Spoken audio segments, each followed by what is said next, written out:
Thank you to the Montgomery County Police Department and to Wray Walker for sharing her talents here on so many occasions with that beautiful rendition of the national anthem.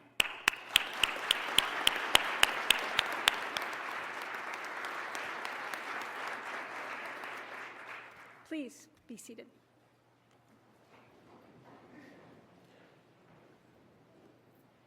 It's my privilege to be your MC for today's events. And to begin our program, I think it's fitting to start with the leader of that part of the Justice Department whose work spans every part of our three-pronged mission: to uphold the rule of law, keep this country safe, and to protect civil rights. Chris Wray has been a critical partner and leader in that mission every single day, serving as FBI director for the past more than 7 years. And we had the chance to honor his service last week.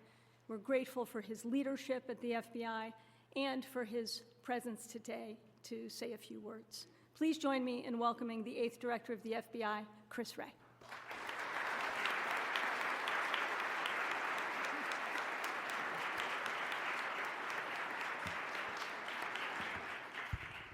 Well, thank you, Lisa. Afternoon, everybody. I want to thank you, Attorney General, for inviting me to join you. I am honored to be here to celebrate not just your time in this job, but your decades of distinguished service to the American people.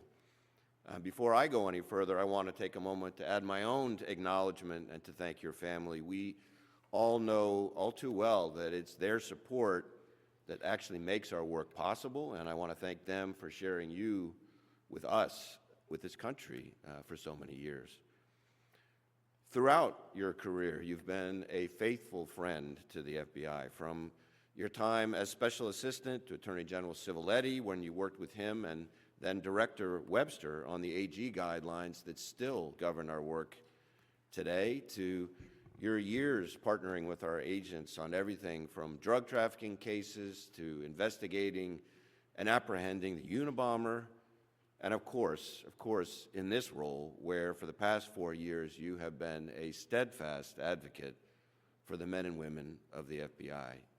You have pushed to make sure the FBI had everything it needed to accomplish our mission, whether that's critical funding or vital authorities like Section 702.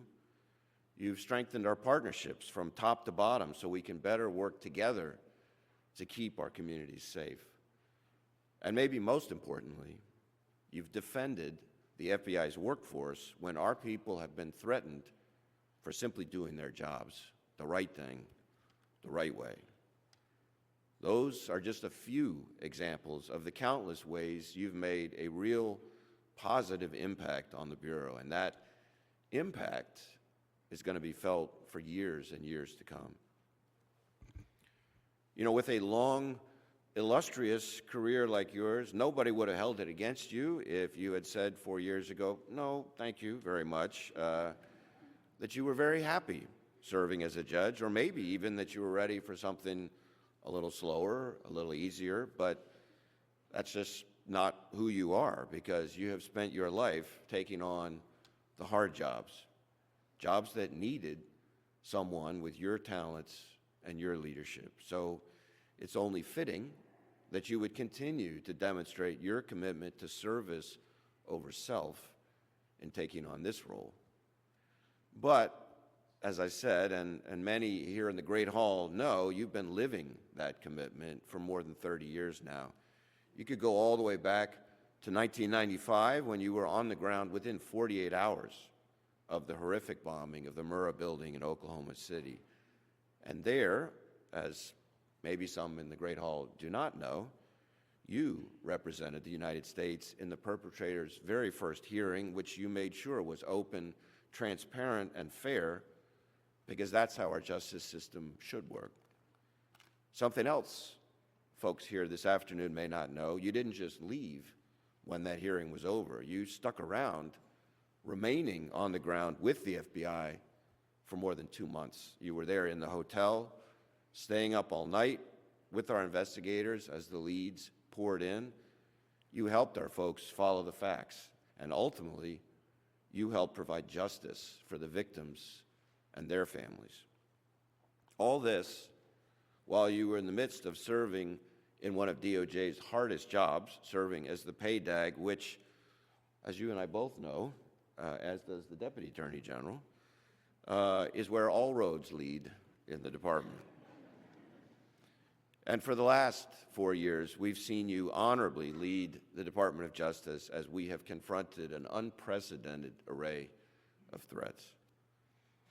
And whether it was in your response to the Oklahoma City bombing, or during your tenure on the federal bench, or your time overseeing the FBI and the rest of DOJ, your leadership and your values have never wavered. You've never strayed from calling balls and strikes. You've shown your dedication to public service and to ensuring equal justice under the law. You've shown us all that you're ambitious for the organizations you lead and are part of, rather than for yourself. And we've seen you combine personal humility with professional will, the epitome of what it means to be a servant leader. Now, that's a term we hear thrown around pretty often as what we should all aspire to be, but with you, we've gotten to witness servant leadership in action. I've seen it in the way you treat your staff and the briefers every day in our morning meetings, where everyone present witnesses up close how much you know and care about the people around you. I've seen it in the way you connect with our people, our workforce, and our partners all across the country. You've even taken the servant leadership concept to a very literal, practical level, personally scooping ice cream for the entire department in the July D.C. heat. And I know that that is something that our folks across the street in the Hoover building are going to miss terribly, because nothing more predictably draws a law enforcement audience than free food. Over the course of my tenure as FBI director, I've talked a lot about the 4 pillars of our FBI strategy: people, partnerships, process, and innovation. And I know my folks are getting tired of hearing those by now, but I absolutely feel like I want to mention them here because you've embodied our 4 pillars. Somebody who takes care of his people. Somebody who has been a true partner to the Bureau. Someone who's shown a commitment to the process of following the facts and the law. And someone who has innovated to help the department adapt to threats that are constantly evolving and becoming more complex every single day. Please know that I have always admired how you've gone about your work, and I've always felt privileged when our paths have crossed. Now, before I close, I've just got one slightly personal story I'd like to share. And it goes back to when you were relatively new in this role. You were kind enough to take some time to speak to all our SACs, all of our special agents in charge of our field offices. And you told our group that you had grown up watching the popular TV series about the FBI starring Ephraim Zimbalist Jr., and you told our agents in the room that you were jealous because they were living your dream, following in the footsteps of Zimbalist's courageous Inspector Erskine character. Now, as you know, we're always looking for great talent. And if you are not interested in really retiring, we are hiring. In fact, there's a new agent class reporting to Quantico in just 10 days. That'll give you just a slight break. But for now, I will say this: we at the FBI are incredibly glad that you took the path you did, and all along that path, you've shown the fidelity, bravery, and integrity of Inspector Erskine. And simply put, there's not a doubt in my mind the American people are safer and better because of your time in public service.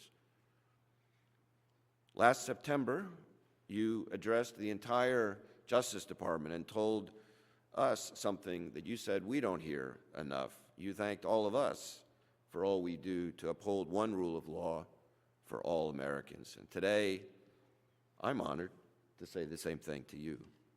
And on behalf of the 38,000 men and women of the FBI all across the country and around the world, your extended FBI family, thank you for a job well done. And it is now my privilege to present to you, in many ways, the highest honor we can bestow on somebody, the ultimate demonstration of the FBI's respect and admiration for a leader and a partner, and something that I think you're going to particularly appreciate, given that childhood dream of yours. So, on behalf of the 38,000 men and women of the FBI, I want to present to you your very own Tommy gun.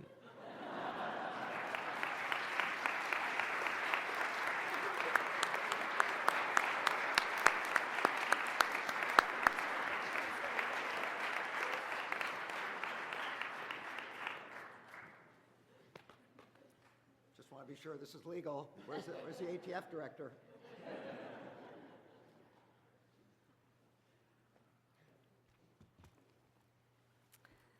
Thank you very much, Director Wray. It's now my pleasure to introduce someone who has served alongside me and the Attorney General and the department's leadership team for the last 4 years.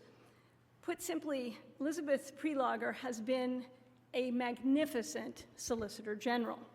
She's a skilled advocate, not just for the department, but for the entire U.S. government, and we've been lucky to have her in our corner. Now, Elizabeth, you don't have an audience of 9 justices today, just one former judge, so this should be really easy for you. Please welcome Solicitor General Elizabeth Prelogar.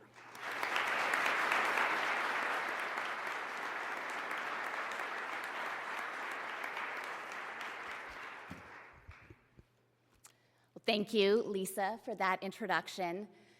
It is such an honor to have the opportunity today to offer some reflections on what the Attorney General's service over the last 4 years have meant to me personally and what it's meant to this department and to our nation. The only problem is I don't know how I'm going to fit all of my thoughts into 7 minutes, but luckily I'm a fast talker and there's no red light at this podium to cut me off mid-sentence. In some ways, my remarks today have been almost 2 decades in the making. My very first job, fresh out of law school, was as a clerk for then Judge Garland on the DC Circuit. As a brand new lawyer, it felt like winning the lottery to have the chance to work closely with and learn from the judge. I could spend 2 weeks studying a case and reading all of the precedent and turning over the issues in my mind and writing a memo. But it would take the judge only about 2 hours to look over the materials before he would walk into my office and start asking me the questions that cut to the heart of the matter. I got all of my early oral argument training in that clerkship, answering the judge's questions, and let me tell you, it was always a hot bench. That was kind of terrifying, sure, but it was also exhilarating. During the clerkship, the judge modeled incisiveness, precision, work ethic, and above all, integrity. He and his wonderful wife nurtured a clerk family, and he provided invaluable mentorship to me during that year and pretty much every year since. But perhaps his greatest gift was instilling in us clerks a reverence for public service. For the judge, there was no higher calling. And I have the judge to thank for my own path to the Department of Justice. When a line attorney position opened up in the office of the Solicitor General, he encouraged me to throw my hat in the ring. I'd recently had my second child, so the timing wasn't perfect, and I remember asking the judge, hey, maybe I should wait. He told me he'd once been in a somewhat similar situation. In 1979, he had an offer to join the Department of Justice as a special assistant to the then Attorney General, and he thought about waiting until President Carter's second term to come to government. Luckily, he didn't delay his start date. His advice to strike when the iron's hot was prescient. I ended up getting that spot in OSG, and as it turned out, another position didn't open for years. And because I had that OSG experience, I was able to follow the Attorney General when he returned to the department in 2021. I've always thought of that story as capturing the constellation of contingencies that put someone in the right place at the right time. And I'm particularly grateful that the stars aligned for the Attorney General to be here at the department over the last 4 years.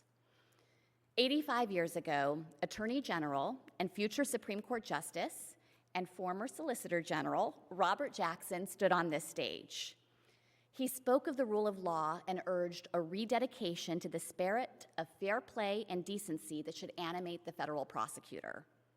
A good prosecutor, he proposed, was one who, quote, tempers zeal with human kindness, who seeks truth and not victims, who serves the law and not factional purposes, and who approaches his task with humility. If Attorney General Jackson were here with us today, I think he would agree that Merrick Garland has been the quintessential good prosecutor. During his tenure, the Attorney General has worked tirelessly to support and safeguard this institution and its norms. He has fiercely shielded his workforce from unprecedented threats. He has strived to tamp down tensions, and he has made clear in everything he's done over the past 4 years that we will and we must uphold and work to defend the rule of law. We've all heard the AG speak of the importance of following the facts and the law in a way that respects the Constitution and protects civil liberties. He said it many times. There is not one rule for friends and another for foes, one rule for the rich and another for the poor, one rule for Democrats and another for Republicans, one rule for the powerful and another for the powerless. But what the American public doesn't see behind the scenes is that the AG embodies these principles fully. He believes in them fervently with every fiber of his being, and they guide his every decision in this position. He always, always seeks to reach the right answer for the right reason, and that is no small thing. As we've searched for those right answers over the past 4 years, the Attorney General's brilliance, judgment, and insights have been an invaluable resource for me in my office. There's really no one I'd rather talk law with more. Truly, these days I welcome the grilling, and the AG has always been generous in giving it, unfailingly offering his time as a sounding board in challenging cases. I'll never forget a moment last term when the AG and I were discussing Loper-Bright, a case that raised the question whether the Chevron deference doctrine should be overruled. Based on his experience on the DC Circuit, the AG had thought deeply about how courts should approach the task of interpreting ambiguous statutes. During our discussion, the AG mentioned a particular law review article that he thought I should look at. So I wrote down the name and I told him that I would read it. I then left his office and I walked back to my office, which is not a very long walk, it's just down the hall. And it wasn't more than a few minutes after I got back to my office that the AG was calling me. He had pulled the article, he said. He had already reviewed it, and he had just a few more thoughts about it and the issues that we'd been discussing. So this moment raised many questions for me. First, and most pressing, does the AG have a Westlaw password? If so, who gave it to him and why? The AG is a very busy person, and he shouldn't be doing Westlaw research, no matter how much he might enjoy it. Second, how had the AG managed to pull and review that article in the time it took me to walk back to my office? Is he truly superhuman? But that moment perfectly encapsulates who the AG is and what kind of department he runs. He loves the law, and he's not afraid to roll up his sleeves and dig in. And then there's his record in the Supreme Court. By my count, the AG has personally asked the Supreme Court for relief 3 times during his tenure. He moved to have Justice Ketanji Brown Jackson's commission read by the clerk at her investiture ceremony, and he moved the admission of resolutions to honor Justices John Paul Stevens and Ruth Bader Ginsburg at memorial sittings of the court. The court granted the Attorney General's motion each and every time. He's batting 1,000. My record as Solicitor General is, not quite that good. But the Attorney General has always been one of the first people to call or stop by after a tough argument or decision day at the court. He processes what happened, he commends a job well done, and he shows that he cares about our work, of course, but also about how we're doing during a hard moment. Among so many other assets, the AG has his finger on the pulse of this department. In less than 4 years, he's traveled to U.S. attorneys' offices in all 50 states. And I saw the impact of those visits firsthand when I joined his stop in my hometown of Boise, Idaho. His candid concern and his commitment to cooperating with local law enforcement strengthened our partnerships across the country. And then there's the community that he's created inside this building. It's similarly special. Whether he's taking the youngest lawyers at DOJ out to eat in the DOJ cafeteria, he loves the cafeteria, or, as Director Wray noted, whether he's scooping ice cream for hundreds of staff, the Attorney General has shown through his actions that no act of kindness is too small.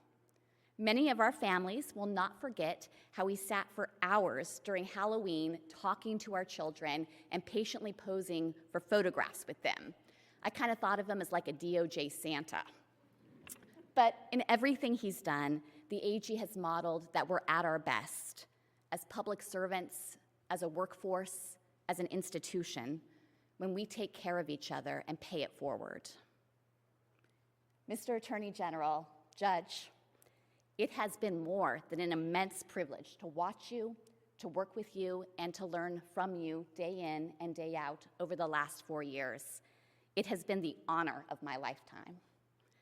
Above all else, thank you for teaching us how to be good, how to do right.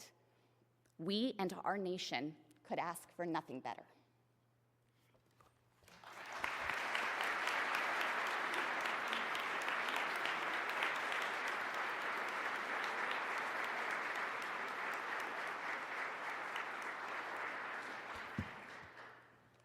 Thank you so much, Elizabeth.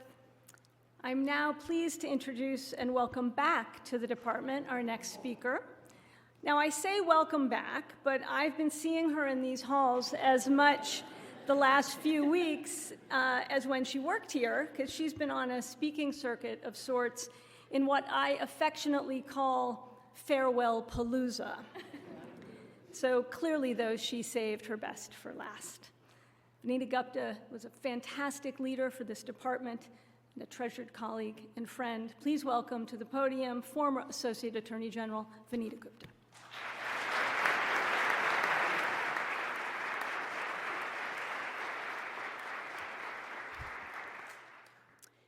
Good afternoon, everyone. It is so good to be here among so many friends and former colleagues to honor the extraordinary leader of this department, Attorney General Merrick Garland. Mr. Attorney General, I know I speak for all of us when I say, from the bottom of my heart, thank you. Thank you for your leadership and tireless work to make real the highest promises of this department, the only federal agency that bears the name of a value. Thank you for your commitment from day one to fighting for equal justice, protecting everyone in this country from harm and violence, and defending the rule of law and our democracy. I know I also speak for all of us when I say thank you to your family for their service over the last 4 years. This department and our country owe them so much. I want to talk this afternoon about the Attorney General I know who I got to work closely with every day.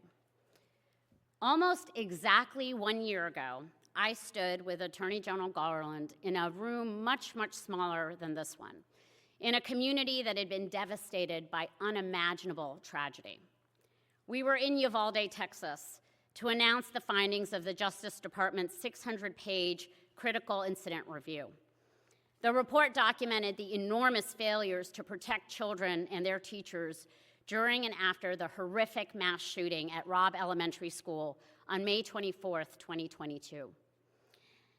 We wanted to share the report before we shared it with the public. We wanted to share the report with the families of the 19 beloved children and 2 cherished teachers who were killed and the survivors who had been through so much.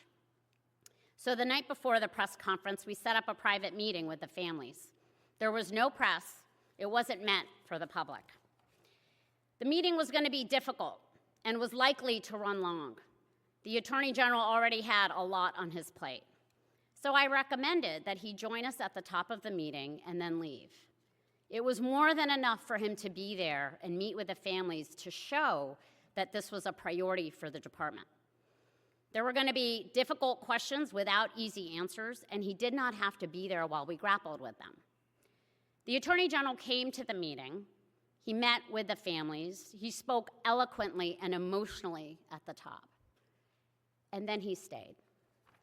He stayed and listened for hours as family members expressed their gratitude and their rightful pain and anger. He sometimes sat and listened as I took questions. He didn't feel the need to be at the center of it, but he spoke too, often when things got really hard. He heard the pain of those family members, and he spoke authentically in response. It's hard to explain what it meant to the Uvalde families in the room that night to have the nation's chief law enforcement officer spend hours with them, listening to them, and validating their experiences after months of feeling discounted and dismissed. That is the Merrick Garland I know. An attorney general who doesn't just show up for the press and the spotlight, but who stays for the hard stuff, who cares first and foremost about real people in real communities across this country, and who does the right thing regardless of how hard it might be. I saw his commitment to people and communities every day. Every morning at 9 a.m., rain, shine, snow, COVID surge, or otherwise, the Attorney General, Deputy Attorney General, heads of OPA and OLA, and I would meet in the Attorney General's conference room to discuss the most pressing matters of the day: imminent court filings, new lawsuits, or the latest congressional inquiries. Now, I've always been a morning person, but preparing for the daily oral argument before the AG was next level. And just by the way, while I was procrastinating as I was writing these remarks, I typed Merrick Garland and Department of Justice into a search engine that, for the sake of all the antitrusters in this room, shall remain nameless. And under the section People Also Ask was the question, is Merrick Garland a lawyer? I have to say that the folks asking that question have literally no idea about the daily 9 a.m. meeting. The reality is that you cannot outlaw this lawman. He knows all the cases and every subsection of every statute. In time, I learned to anticipate his many and probing questions about which arguments we were making or how we were planning to defend whatever lawsuit was on the front page that day. One time, I was gleeful that I caught something in a footnote that he had missed, but it only happened once. In addition to reading through cases and briefing materials, I read through the news clips that landed in our inboxes every day at 6:30 in the morning. So did he. Now, when I say he read the news clips, I mean he read every single story. Lisa and I would often look at each other across the table and wonder, why on earth did the clipping service pull a bunch of hyper-local stories from stations like WXYZ Channel 4 and WKLM 89.9? But inevitably, the AG's eyes would be drawn to exactly one of those stories. And so many mornings, he would point to a lawsuit or a problem a community was facing and ask, why aren't we doing something about this? Or why is it taking so long? The Attorney General understood at a fundamental level that it mattered to people in small towns and big cities across the country to have DOJ engaged. Whether it was a criminal investigation or prosecution, a civil rights concern, lack of access to reproductive health care, or unsafe drinking water. That's why he traveled the country, visiting U.S. attorneys' offices, working to strengthen federal, state, and local law enforcement partnerships, and listening to community stakeholders. He would return here saying, we won't always be able to do what people want, but we will work as hard as possible to do the right thing. The Attorney General didn't have to come back to the department a fifth time. He had already had an illustrious career in public service, lifetime tenure as a highly distinguished federal judge. He came back amid unprecedented challenges: COVID, a breakdown of trust between law enforcement and communities, a spike in violent crime, hate crimes, and white supremacist violence, January 6th, and threats against public officials and law enforcement. Over the last 4 years, I have seen that he came back to this department for the same reason he stayed at that meeting at Uvalde, because he cares, personally and deeply, about the people the Justice Department serves and about its mission. He reminded us repeatedly that the department was founded in 1870 with the first mission to protect the rights of African Americans under the 13th, 14th, and 15th Amendments against the violence of the Ku Klux Klan. It was founded to do the right but hard thing, and that too was our charge. He worked every day to reaffirm and restore the norms that have long guided this department and the morale of the career professionals who are its backbone. He made clear that politics have no place here and that this department's work would be conducted without fear or favor. People have a lot of opinions about the department's work, some informed, some not, none with complete information. The Attorney General never let the outside noise detract from the mission. When that noise got the loudest, he took the arrows for the people who work here. When faced with threats and baseless accusations, he defended the DOJ workforce and law enforcement. When things were most difficult, he reminded us of the stakes of our work and the importance and value of doing the right thing in everything we do. He knows that at DOJ, the work of pushing America to live up to its ideals is never defined by one chapter in our history, but by our insistence, all of us, that this amazing institution keep driving toward what's right, even against all odds and pressures to do otherwise. He knows from his life of public service that progress is not linear and it is not inevitable. It comes from people staying hopeful, refusing to give up, and doing the work to bring our nation ever closer to its founding ideals embodied in the Constitution. So let me end where I started. Thank you, Mr. Attorney General.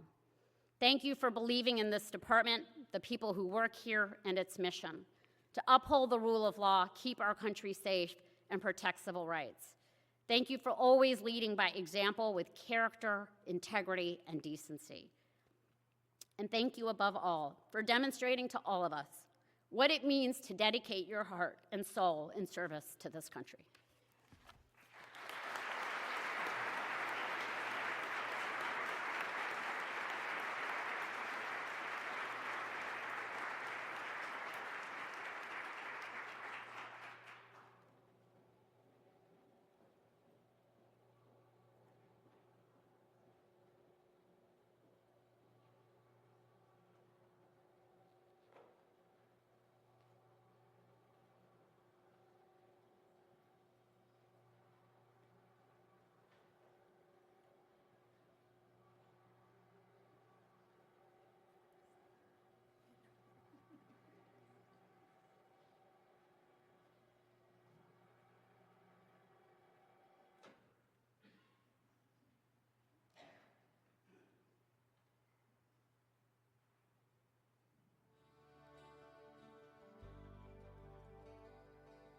Thank you, Attorney General Garland, for standing with us in our day of darkness and our years of light. On behalf of the family members, survivors, first responders, staff, and trustees of the Oklahoma City National Memorial Museum, we honor you today for a lifetime of service to our country. Oklahoma has been blessed by your impeccable and incredible work and your generous and caring spirit over the past 30 years. Thank you for being our light. Attorney General Garland, on behalf of the National Security Division, thank you for your commitment to keeping Americans safe and to protecting our country. Under your leadership, we have pursued justice in service of our national security while adhering to the rule of law and the founding values that define our nation. I am so grateful for your guidance and your support as we have strived to serve the American people, honor our nation, and live up to the highest traditions of the Department of Justice. Thank you, Attorney General Garland, for always reminding us and the public about the founding origins of the department, that we were founded for the principal purpose of taking on the KKK and those using violence to deny people's access to civil rights. That reminder about our values and principles has helped to ensure that we operate with the requisite level of urgency, with tremendous integrity, and we've done our very best work as a result on your watch. Attorney General Garland, on behalf of the men and women of the Drug Enforcement Administration, I want to personally thank you for your leadership and for your partnership over the last 3.5 years.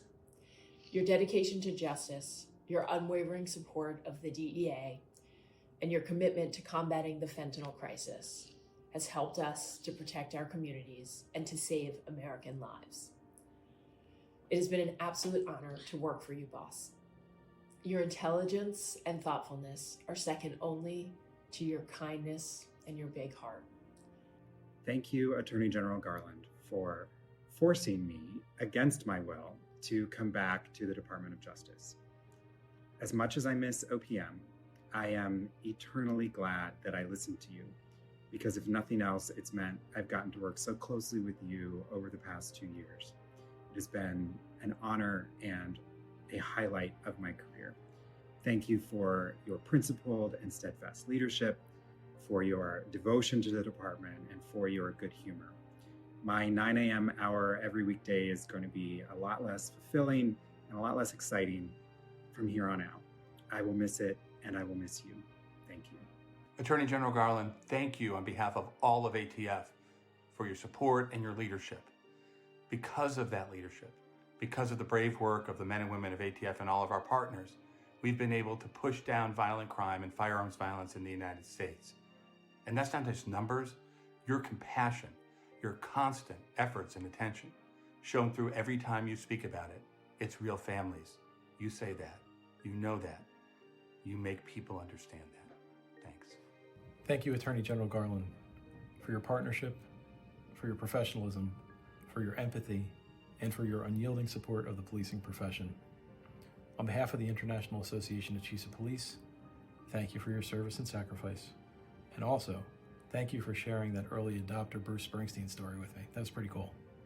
Thank you, Attorney General Garland, for your endless support of our mission-critical work and for emboldening us to evolve our culture with compassion, humanity, and normalcy. Thank you, too, for consistent gratitude for the sacrifices Bureau employees and their families make to carry out heroes' work. So thank you to you and your family for their lifetime of sacrifices as you nobly served our great nation. We will be forever indebted for your leadership, commitment, and support. And what an honor of a lifetime to serve under your leadership. I wish you the best as you embark on this next chapter. Hi, General. Thanks very much for your dignity in an increasingly undignified town. Your leadership of one of the great management teams in the history of DOJ, Lisa Monaco, Vanita Gupta, and of course, Matt Clapper as the Beaver. For your unflagging concern for the mental and physical well-being of law enforcement officers at every level. Officer wellness has become a top priority, and you have embraced it and made it successful. Your courtesy and kindness to all of us, which even me, which in my case probably is a little difficult for you, but you toughed it out. Your absolutely religious adherence to the rule of law, so important to all of us. Finally, thanks very much for your 30 plus years of friendship and for usually laughing at my jokes. Pasco, out. Thank you, Attorney General Garland, for your commitment to reinvigorating antitrust enforcement. During your confirmation hearing, you declared that antitrust was your first love. Well, I'm here to declare that antitrust loves you back. Thank you, Attorney General Garland, for your steadfast leadership of DOJ and for your unwavering support of the United States Marshal Service. You have been a strong leader and ally to the Marshals, especially during times of extreme challenges and in face of unimaginable tragedy. For that, we are extremely grateful to you and the outstanding men and women you have led at DOJ. Congratulations on a job well done, and best wishes on your next chapter. General Garland, it has been a great honor and privilege to be able to call you General. You know, after the Dobbs decision, you responded, determined to protect our rights. When we had the incredible devastation of the Buffalo massacre, you responded. When we had the midterms and even this last election and asked for the protection of the department and ensuring people had the right to vote, you responded. But in every single instance, and in every single one I don't have the time to mention, you always showed up not just as calm, not just as a clear leader, but as a person, as a public servant who understood the central importance of integrity, and that there is no integrity that actually serves people without compassion. And you, my dear General, are full of compassion. And we needed that so much. We still do. So I just want to say thank you. Thank you. I want to thank the Attorney General for his kindness and support in 2024. The loss of Tommy on April 29th is something that I will never forget. But I will also never forget the phone call the day after Tommy died and the amazing speech that was given at Tommy's service. That empathy and that compassion is something that shows the character of a human being, regardless of their political affiliation. So thank you, Mr. Garland, for all of your support, and I wish you all the best in your future endeavors. Thank you, Attorney General Garland, for prioritizing civil rights from day one. You reminded the entire nation that the Department of Justice was founded to protect civil rights. Through your actions, through your words, through your human touch, you made that promise of civil rights and frankly the promise of democracy real for so many people throughout this country. We appreciate you and we'll miss you. Thanks for everything. Mr. Attorney General, thank you for not only ably leading this agency during a historic tenure, but also for the manner with which you did it. You dispensed justice, kindness, and wisdom in equal measure. You approached your work with an uncommon intellect and yet a common sense of humanity, attributes I saw on display every time I saw you at the Department of Justice, including when you made my son feel like a dignitary when he visited with you one time. Your graciousness extended throughout your whole staff, the most competent, kind, and accessible staffs that I've ever encountered anywhere, public servants of the highest order. Thank you so much for your decency, your commitment, your service, and your humanity. Thank you, Judge Garland. I wanted to say thank you because you've been with me since second grade until now, and you got to watch me grow up, and I got to see you go from being a judge to being an attorney general. And I want to thank you, and I appreciate you for all the time and sacrifice that you've shown to my children, inviting us into the Justice Department, and just continue to be in their lives. We truly appreciate you, and good luck on your next step and whatever your endeavors are.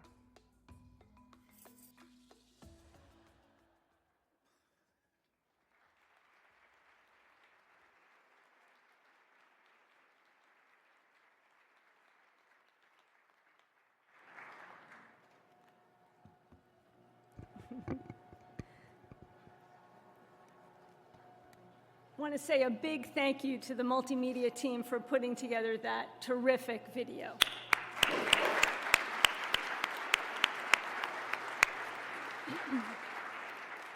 It's now my pleasure to welcome Assistant Attorney General for Administration, Jolene Lauria, for a presentation to the Attorney General.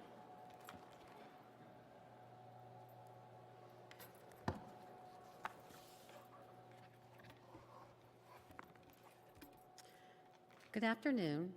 Today, I want to take a moment also to express my deepest gratitude to the Attorney General. Your unwavering commitment to the rule of law, justice, and the American people has been inspiring and something that I will always hold in my heart for many years.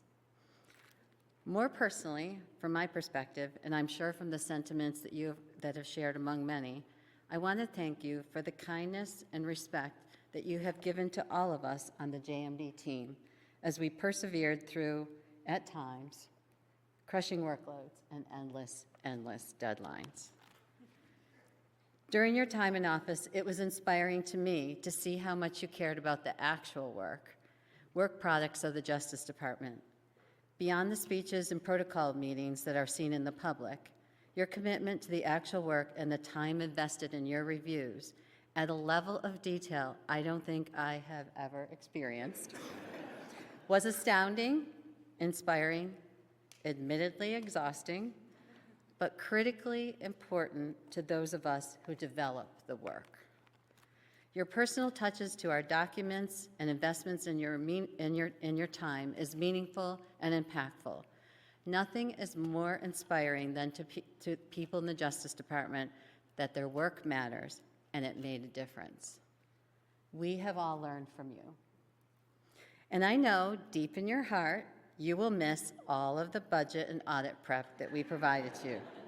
The review materials we developed together with a lot of advice and guidance from Christine, and I see Maggie sitting over there in the audience, will be, dare I say, fond memories. Maybe that's a stretch, I don't know. I'm sure you will catch a glimpse of C-SPAN and someone testifying on the budget and think back to all those numbers that you professed your love for. I want you to know as you depart that deep in the halls of justice, residing in our internal files on the budget staff, are a new series of budget charts that we affectionately call the Merrick Garland budget charts. This is a big deal. We have monster charts. I won't tell you who they're named after. We have Dana charts, a former OMB CFO, countless of other technical charts in terms that baffle the mind. But as CFO of the department, to rise to the level of a personally named budget chart is the highest honor in the budget and finance world.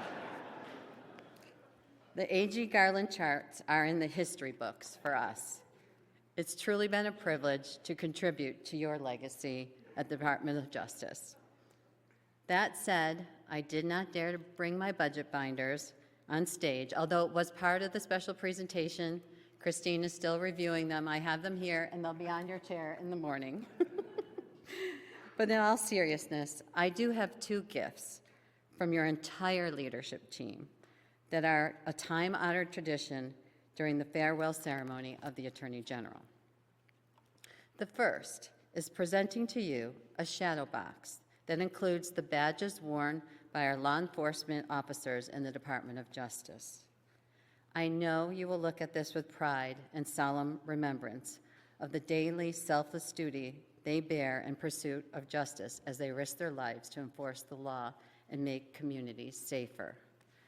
The DOJ law enforcement bureaus represented in the shadow box include the Bureau of Alcohol, Tobacco, Firearms, and Explosives, the Federal Bureau of Prisons, the Drug Enforcement Administration, the Federal Bureau of Investigation, Interpol Washington, the Justice Management Division Security and Emergency Planning Staff, the Office of Inspector General, and the U.S. Marshals Service. On behalf of the entire department, we humbly present this to you from the department's law enforcement warriors. The second tradition, yes. The second tradition. When Attorney General steps down from his position, my staff and your entire leadership team come together to obtain and present to you the actual cabinet chair in which you sat during the cabinet meetings at the White House. Attorney General Garland, may you please stand and move forward just a tiny bit. Yes. Okay. On behalf of your leadership team here at the Justice Department, I am honored to present to you your cabinet chair. Attorney General Garland, may you please, when it's in place, sit down so we can acknowledge what you have given to us and sacrificed for us as you sat in that chair. Wait, hopefully it's the chair. As you sat in that chair with the President and his cabinet. You are out of our sight, but always in our hearts and in our minds. Thank you.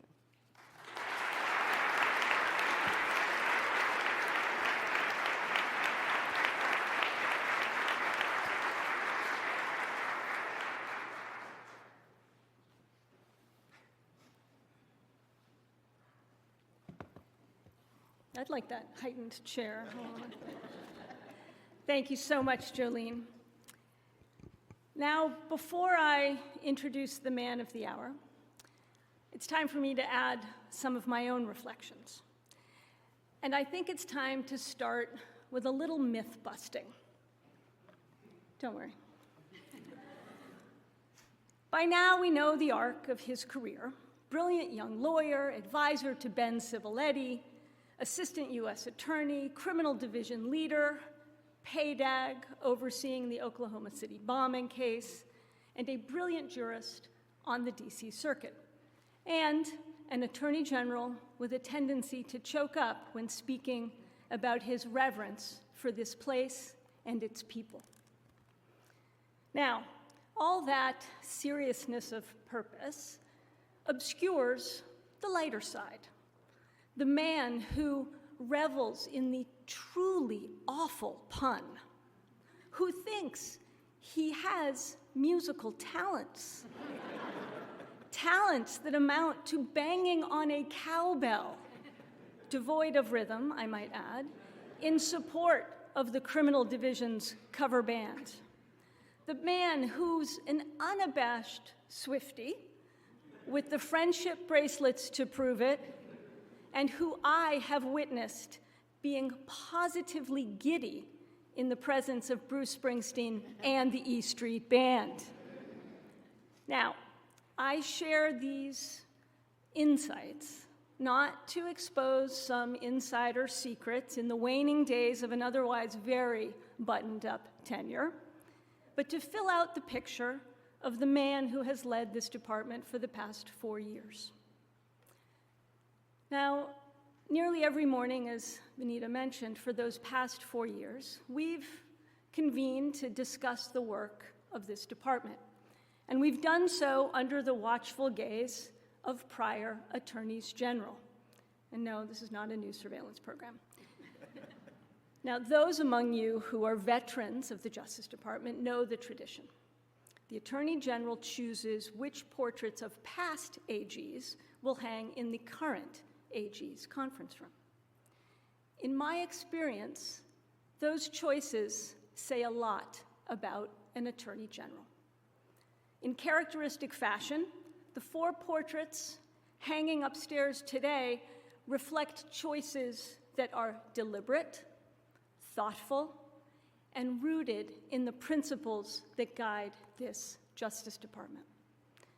And they tell you a lot about this Attorney General. Robert Jackson, Supreme Court Justice, Nuremberg prosecutor, and Attorney General who literally wrote the book on being a federal prosecutor, as Elizabeth mentioned.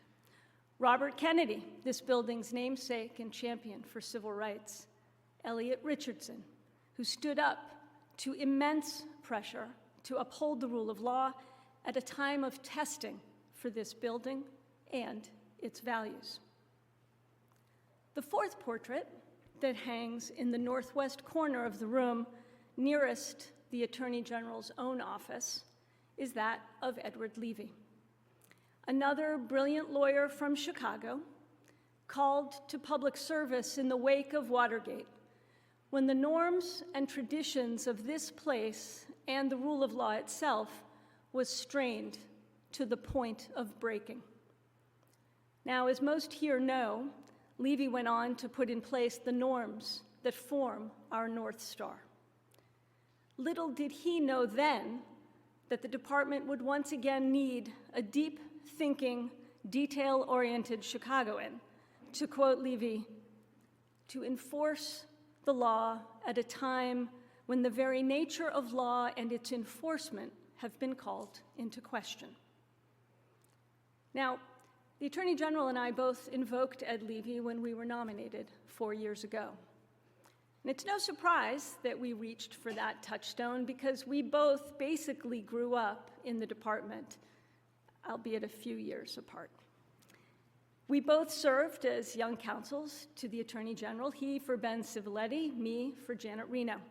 We both went on to be AUSAs here in DC, a job we both describe as the best there is, because the job description is to do the right thing. We both served as PAYDAG, the hardest job in the department. And in fact, when I became PAYDAG in 2010, the first person I sought out for advice was then Judge Garland. He may not remember this, but I will never forget that lunch in the judge's dining room at the court. I was lamenting that DOJ was coming under fire from all sides for something, and he leaned back and he calmly and wisely said, you know, everyone feels that way when you're in it, but it's not that big a deal, and it's never actually as bad as it feels when you're getting criticized in the moment. Mr. Attorney General, would you care to revise those remarks? Now, I first learned what it means to be a lawyer in public service in this department. And for the past 4 years, I've had a front row seat to a masterclass from this Attorney General. From this seat, I've seen an Attorney General who set a clear mission from day one to uphold the rule of law, keep the country safe, and protect civil rights, who starts and ends every day making sure we're asking the right questions. What's the law? What's the right thing to do? And what's right for the department and its people? I've seen an Attorney General who loves nothing more than digging into a case briefing with agents and prosecutors, and who has focused this institution on standing up for those agents and prosecutors who have come under threat simply for doing their job. I've seen an Attorney General who made sure this department was once again pursuing justice for victims of war crimes, not just as a prosecutor, but as someone who feels a profound responsibility to give back to this country. And I've seen an Attorney General who made clear from the very first days of his tenure that this Justice Department would pursue accountability for those who attacked our democracy, no matter where or to whom that investigation led. And I've seen an Attorney General who has grieved too often with the families of the fallen. Now, the Attorney General and I both worked at different times for Janet Reno, and she also hung Ed Levy's portrait in her conference room. She did so, I believe, to remind us that we are all custodians of this place for however long we have the privilege to serve. Merrick, you reminded us 4 years ago. The department's founding task from then President Grant in the shadow of Reconstruction was to hold accountable those who sought to undermine our democracy.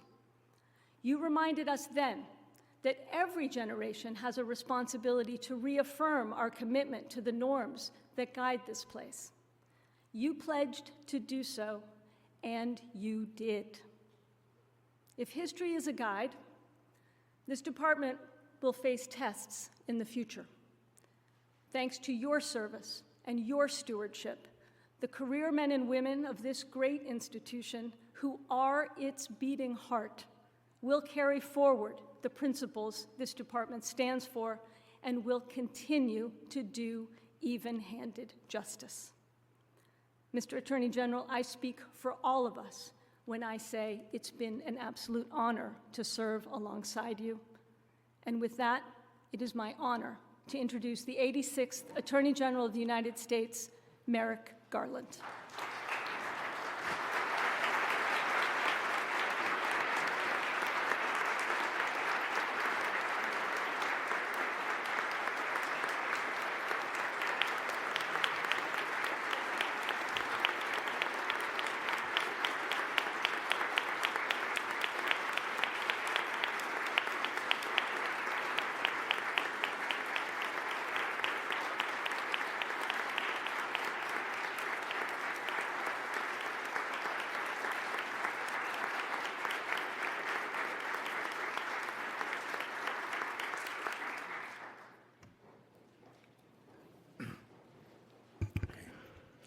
Thank you, Lisa.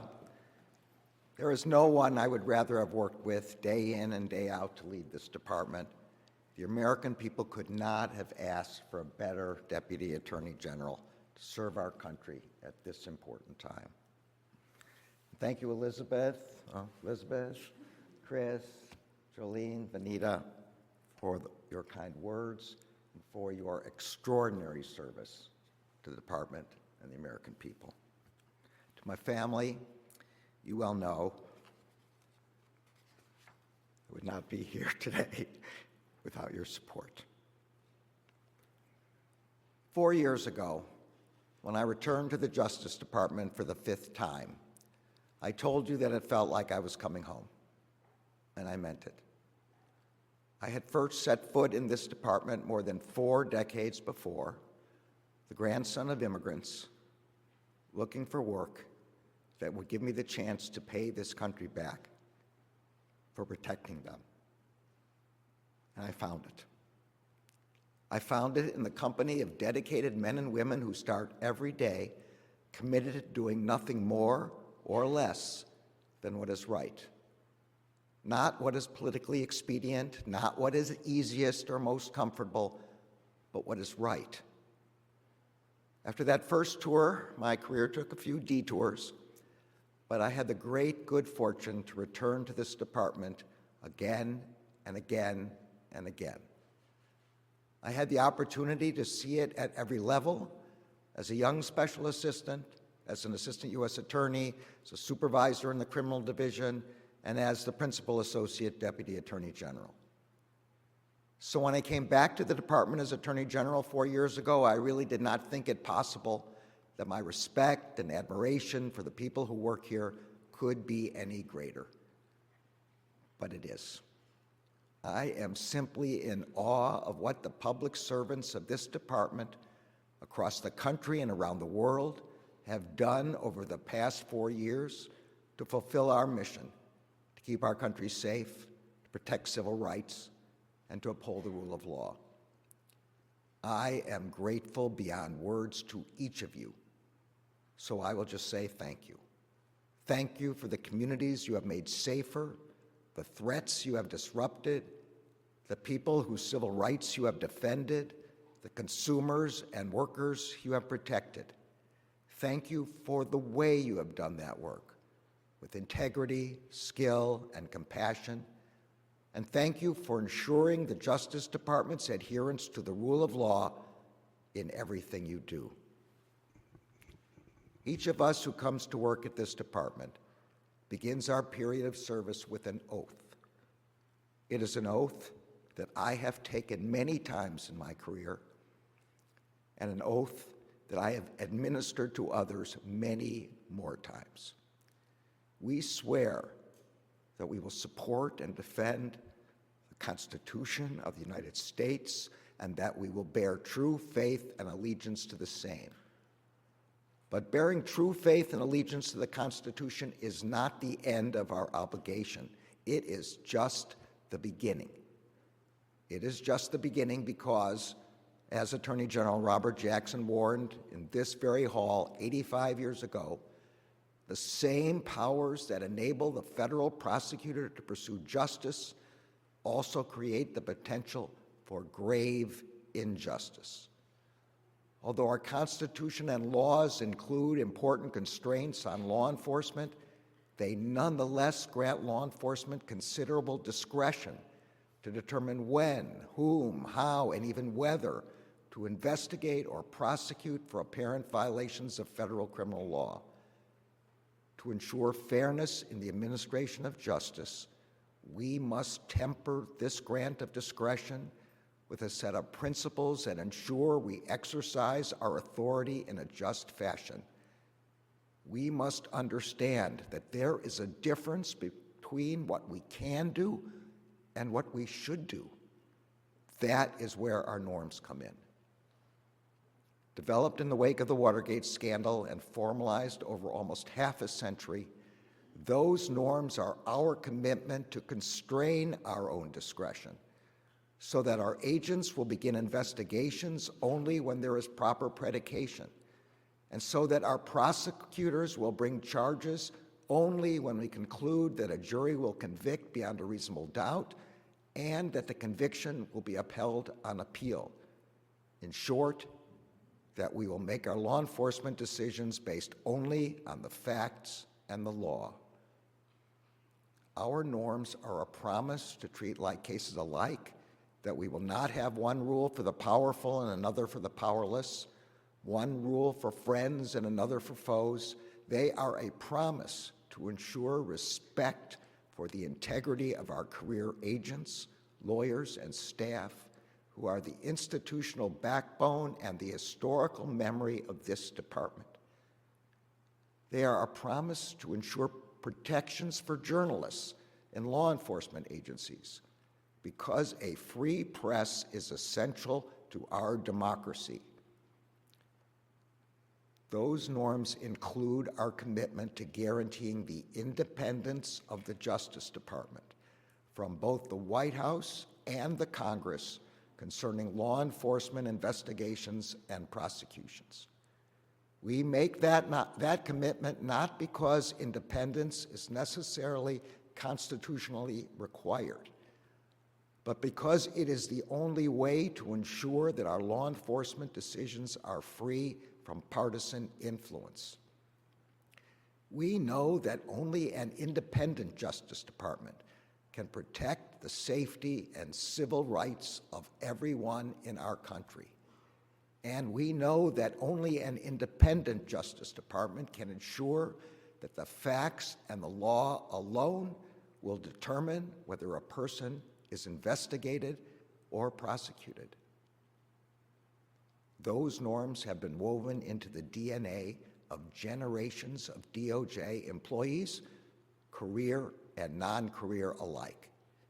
They are the commitments that ensure we will adhere not only to the letter of the law, but to the rule of law.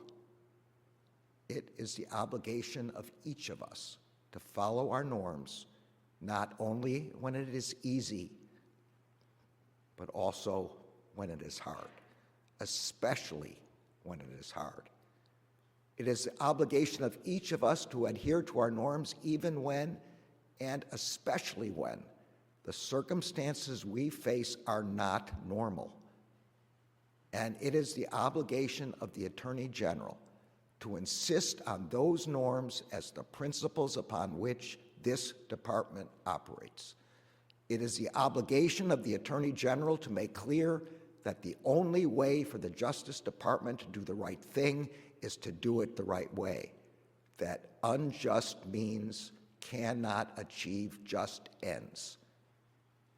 The Attorney General must ensure that this department seeks justice only with justice.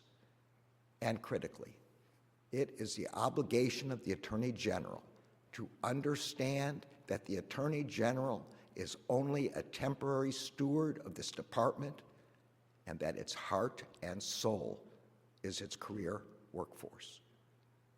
The Attorney General must not just lead this department's workforce, but must respect it, and when necessary, defend it. It is the responsibility of every employee of the Justice Department to do what is right, and it is the obligation of the Attorney General to have their backs when they do. That is what you have done, and that is the kind of Attorney General I have tried to be. On my first day back at the Justice Department 4 years ago, I said that working here is more than a job. It is a calling. I said that those of us who come to work here are united by our commitment to the rule of law and to seeking equal justice under law. We are united by our commitment to protecting our country, as our oath says, from all enemies, foreign and domestic. And we are united by our commitment to enforcing our country's laws and to ensuring the civil rights and civil liberties of our people. I also said that these would be the principles that would guide us not only in word, but also in deed. I am grateful to each of you for the work you have done over the last 4 years to fulfill that promise. Today, communities across the country are safer because of you, because you work shoulder to shoulder with local law enforcement officers and with the communities they serve to dramatically turn the tide against the violent crime that spiked during the pandemic. Because you answered the call when families who lost loved ones to fentanyl poisoning were seeking justice, and when local police departments were seeking help to confront the deadliest drug threat our country has ever faced. Because you disrupted threats from foreign and domestic terrorists and from authoritarian regimes that threatened our country's security. You made the lives of people across the country better because you challenged anti-competitive agreements and unlawful monopolies, because you safeguarded taxpayers and citizens from fraud and public corruption, and because you protected neighborhoods harmed by environmental degradation. You secured historic financial penalties against corporations that violated the law, and you made clear to corporate executives that they do not operate outside the bounds of the law. You worked tirelessly to fulfill the Justice Department's founding purpose to protect civil rights.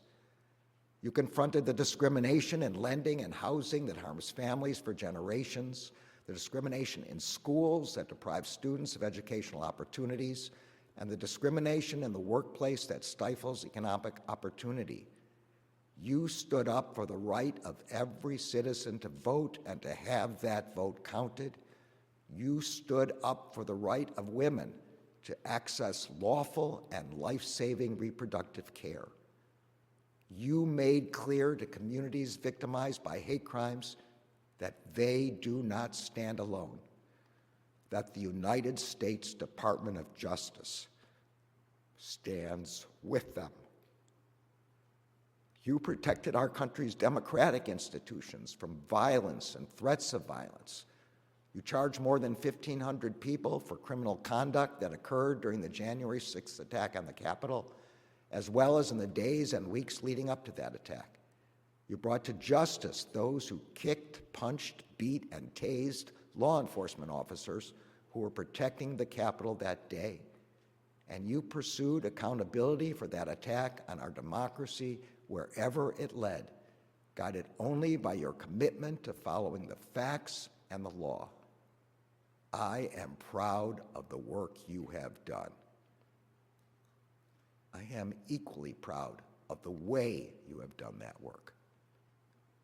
I am proud that when I visited you in communities across the country, I saw not only the skill with which you have done your work, but the depth of your compassion. In Uvalde, I saw how you truly honored the lives of the 19 children and 2 teachers who were taken from their loved ones. In Pittsburgh, even after the Tree of Life trial was over and it felt like the rest of the world had moved on, I saw you sit with family members of victims of that attack and listen to them talk about the people they lost. In Louisville, in Minneapolis, and in Memphis, I saw the care you took in approaching families and communities mourning loved ones killed by those sworn to protect them. I saw your commitment to pursuing justice in honor of Breonna Taylor, George Floyd, and Tyree Nichols. I saw your commitment to working with both local law enforcement and the community to enact long-term systemic reforms. In Charlotte, after Deputy U.S. Marshal Tommy Weeks and 3 other officers were shot and killed while apprehending a fugitive, I saw you come together to support their loved ones.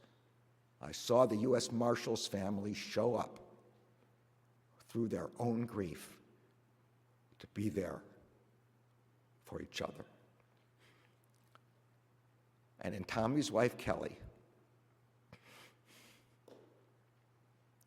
I saw that too often unseen, unimaginable strength of the families of law enforcement officers.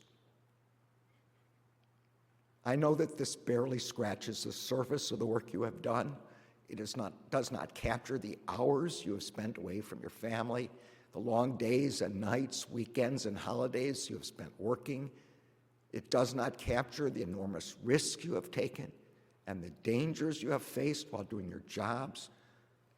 But for all of this work and for so much more, I thank you. I am so proud of you. I know that you do not do this work for public recognition. You do this work because you are public servants. But I also know that a lot has been said about this department, about people outside of it, by people outside of it, about what your job is and what it is not, and about why you do your work the way you do it. I know that over the years, some have criticized the department, saying it has allowed politics to influence its decision-making. That criticism often comes from people with political views opposite from one another, each making the exact opposite points about the same set of facts. I know that you have faced unfounded attacks simply for doing your job. At the very same time, you have risked your lives to protect our country from a range of foreign and domestic threats. But the story that has been told by some outside of this building about what has happened inside of it is wrong. You have worked to pursue justice, not politics. That is the truth, and nothing can change it. I know that a lot is being asked of you right now. All I ask is that you remember who you are and why you came to work here in the first place. You are public servants and patriots who swore an oath to support and defend the Constitution. You are professionals of the utmost integrity who are worthy of the trust of the American people. Your job is to do what is right, nothing more and nothing less. More than 40 years after I first entered this building, it is now time to say goodbye. It will be hard to leave these hallowed halls. It will be hard to leave the leadership team that has guided the department with such extraordinary skill, integrity, and 24/7 dedication. Lisa, Ben, and Vanita before him, all of our component heads, the leaders of our law enforcement agencies, our U.S. attorneys, and my long-suffering staff. It will be even harder to leave the career workforce, who have been my colleagues, my mentors, and my friends over so many years. But it will be hardest to leave this job, where every day is another opportunity to uphold the rule of law, to keep my fellow citizens safe, and to protect civil rights. I will miss it. I will miss all of you. I could not be more honored than to have served alongside you as Attorney General. Thank you.